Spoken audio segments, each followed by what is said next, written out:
I would like to welcome our guests tonight, Subodh Gupta and Germano Celant, who is one of the most important art historians. If you want, he's the founder of the idea of arte povera. We are very proud, and it's an honor for us that you both are here tonight to speak about your art, Subodh.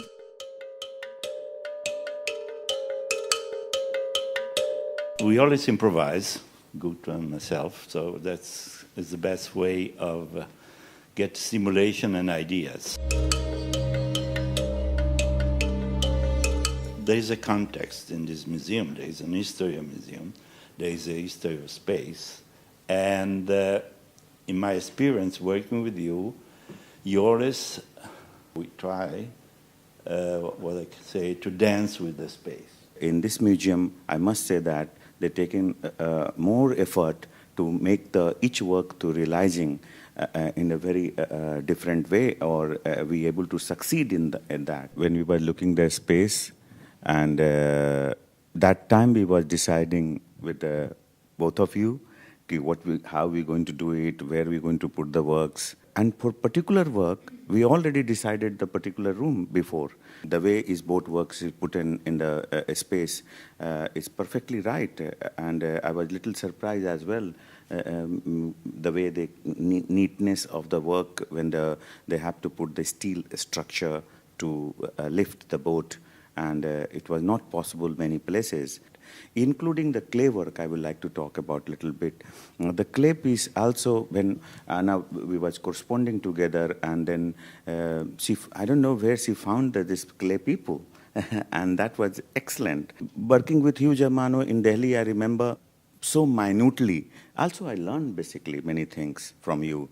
The way you look at the space, then you touch the space before even you putting the artwork, and then you think which work where it will go. I also like it, some kind of place where you get challenge. And when you have your work and dialogue with the space, really work itself transform and start speaking a very different way. And I think in this particular show, MMK, for me, we have a space plus artwork, and we having a dialogue to each other. And you think then the museum is a stage in a certain way for you? For me, a museum is a temple for an artist, where you bring your works, and so many peoples from around the world, and people who love art, they come to see their art. So it's a very important place, not just only a stage.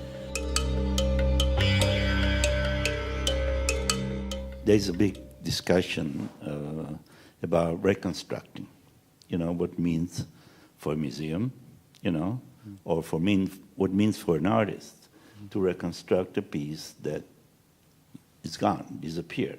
Is a feeling of, is a kind of restaging it. You have to restage. It was not as you did somewhere else. Yeah. You did in the mud, you did in your country. What it means, is it not a memory question, or is something that's to do with bringing your past with you, which is part of your work?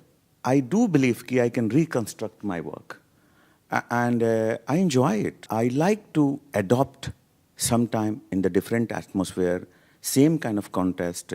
So this is the nature of my work. That's more as an art historian. The collection is in exhibition, is a collection about a generation that doesn't speak about memory, doesn't speak about themselves. The minimal, they never want to be personal. For me, it's a very proud moment. I am also in part of the same building with sharing the same many artists. And it was really nice to see the collection, and especially the Ankavara room for me was, wow, so minimal, such a history. And even Thomas Demand work, Joseph Beuys in the corner. My God, so much happening. I'm being really honestly very proud of to be part of it. These people, let's say Thomas, is not talking about why you, you know, coming from a certain culture, you need to bring the way of cooking, the way of the material that you're using. Why you went back to your roots? Yes, first of all, I don't know how I landed up in the art world. It looked like it's just a journey. One point of my life, I realized this thing I can do, and I can do something here. This is my world. This is my place. This thing I understand very well, I believe. So I start exploring in that world. I start looking in that world more and more. And that's become my world. And that's how I thought this is the only language I can speak better than any other language. And then I try to understand that language. What is that language? And this is the result of my material. This is the result of my culture.